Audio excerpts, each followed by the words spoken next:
Hi everyone. तो आज की इस वीडियो में मैं आपको बताने वाला हूँ कि कैसे आप परफेक्टली टाइम मैनेजमेंट करते हुए एक टाइम टेबल अपने लिए बना सकते हैं। मैं चाहता तो आपको एक टाइम टेबल बना के दे देता कि सुबह 6 बजे उठ जाओ, 6:30 ये कर लो, 7 बजे ये कर लो। लेकिन यकीन मानिए दोस्तों, ऐसा टाइम टेबल आपसे क्या मुझसे खुद से फॉलो नहीं होगा, और इस दुनिया में शायद ही कोई होगा जो ऐसा टाइम टेबल फॉलो कर पाएगा। तो आप एक पेन पेपर ले लीजिए, क्योंकि मैं चाहता हूँ कि आप भी जो ये पॉइंट्स हैं इसे नोट करें और अपने लिए एक परफेक्ट टाइम टेबल बना सकें। तो सबसे पहले आप अपने आप से एक सवाल पूछिए कि आप एक अर्ली बर्ड है या फिर एक नाइट हॉक, यानी आपको सुबह उठ के पढ़ना अच्छा लगता है या फिर रात को जग के आपको पढ़ना अच्छा लगता है।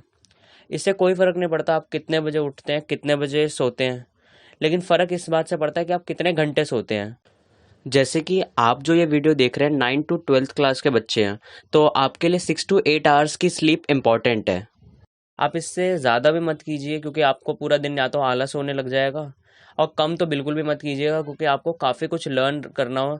अगर आप कम करेंगे तो हो सकता है आपकी हेल्थ पे अफेक्ट पड़े और आपको जो चीज़ें वो याद भी ना रहे, तो आप जितनी भी एफर्ट डालो आपको प्रोडक्टिव रिजल्ट्स नहीं मिल पाएंगे।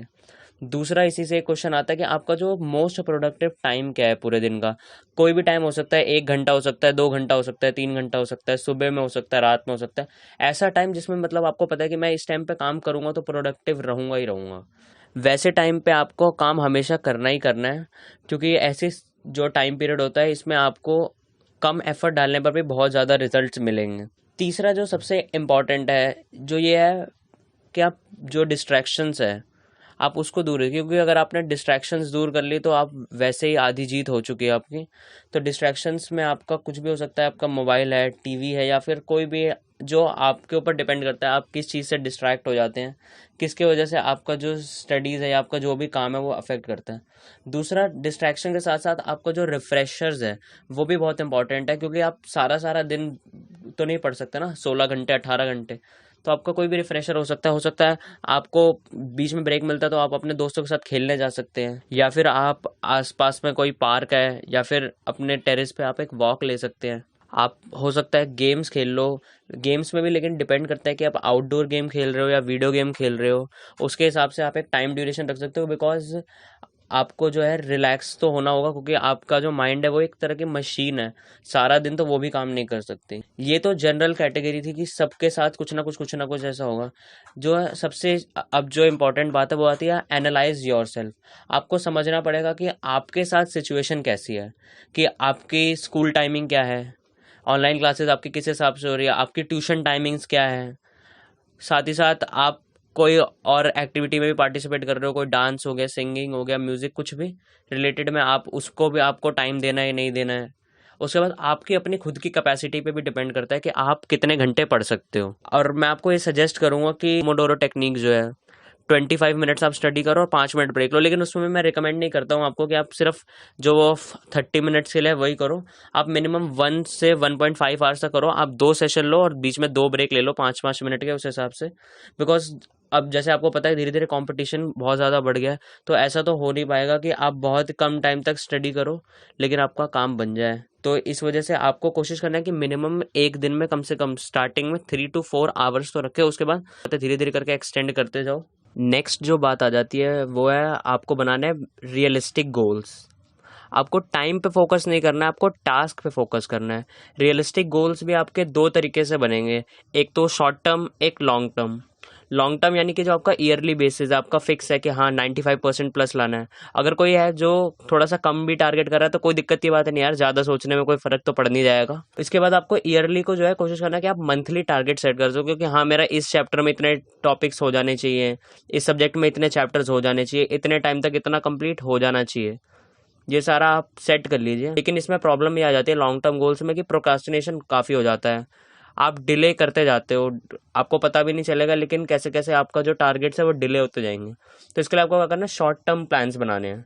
Short term plans in the sense आपको वीकली जो है उन्हें प्लान करना है कि कैसे आपको एक हफ्ते में कितने चैप्टर्स करने हैं, कितने टॉपिक्स करने हैं, क्या रिवाइज करना है, कोई टेस्ट है तो कैसे उसको मैनेज करना है, वो सारा। लेकिन इसमें भी थोड़ा बहुत चांसेस होते हैं आपका डिले के, तो सबसे बेस्ट है आपको जो है इसको भी ब्रेक करके डेली गोल्स बना लेने हैं। डेली गोल्स में आपको जो है डेली का लिखना है कि आपको आज क्या टारगेट है आपका, वो कौन कौन से सब्जेक्ट आपको करने हैं, कौन कौन से टॉपिक्स करने हैं, क्या क्या क्वेश्चन है। आप पर्टिकुलर क्वेश्चंस भी मेंशन कर सकते हो कि आज यहाँ से यहाँ तक मेरे को कंप्लीट कर लेना है, ताकि आपका जो है टाइम वेस्ट ना हो। और कोशिश करो कि अपने पूरे एक दिन में 15 से 20 मिनट आप डेली निकालो अपने अगले दिन के टास्क को प्लान करने के लिए। क्योंकि एक बारी में सब कुछ प्लान मत करो कि ये मेरे को करना है, ये मेरे को करना है, ये करना है, ऐसा नहीं। आप एक टास्क पे फोकस करो कि हाँ 2 दिन में ये चैप्टर कंप्लीट कर लेना, 3 दिन में चैप्टर कंप्लीट कर लेना, उतना टॉपिक्स कंप्लीट करो और अपना जो टास्क है उसको स्ट्राइक ऑफ कर दो कि हाँ मेरा ये काम हो गया है। और डेली गोल्स का फ़ायदा ये है क्योंकि जो आपका गोल्स है उसकी ड्यूरेशन कम हो जाएगी और जो आपका टाइम है वो भी आपको कम मिलेगा। तो टाइम कम होने की वजह से आपका डिले नहीं हो पाएगा, आपको प्रोक्रास्टिनेशन का मौका ही नहीं मिल पाएगा। और प्लस में अगर आपके टारगेट्स कंप्लीट नहीं हो रहे तो आपको एक रिग्रेट वाली फीलिंग है कि जो आपको एक बूस्ट देगी। और आप में से कई बंदे होंगे जो बोलेंगे कि भैया मैं टारगेट सेट करता हूँ, डेली गोल्स बनाता हूँ, लेकिन फॉलो नहीं हो पाता। तो दोस्त यकीन मानो 100% तो किसी से फॉलो नहीं होते, लेकिन अगर आप अपने टाइम टेबल का 70-80% भी फॉलो कर ले रहे हो और पूरा अपना एफर्ट डालने के बाद, और उतना एफर्ट डालने के बाद भी आपको लग रहा है कि मैंने पूरा एफर्ट डाल दिया लेकिन अभी भी मेरा टारगेट कंप्लीट नहीं हो रहा, तो यकीन मानो आप बिल्कुल सही ट्रैक पे चल रहे हो। थोड़ा टाइम लगेगा लेकिन धीरे धीरे आपके भी जो टारगेट्स है वो कंप्लीट हो जाएंगे। तो मेरे को लगता है कि इस सब के बेसिस पे आप एक अच्छा टाइम टेबल बना पाओगे।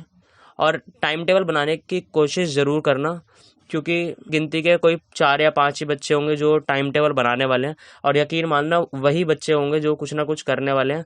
तो अभी के अभी जैसे ही ये वीडियो ख़त्म होता है, आप अपना जो है एक पेपर लीजिए, ये सारी पॉइंट्स जो मैंने बताए हैं इन सबको अपने ऊपर चेक करिए कि आपके सिचुएशन कैसी है, और एक प्रॉपर टाइम टेबल अपने अकॉर्डिंग बनाने की कोशिश कीजिए जिसको आप फॉलो कर सकें।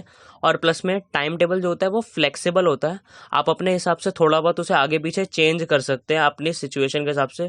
तो उस पर स्टिक मत करना, क्योंकि चेंजेस होते रहेंगे और अगर आप टाइम टेबल अपना फिक्स रखोगे, चेंज नहीं करोगे, तो यकीन मानिए वो फॉलो नहीं होने वाला है।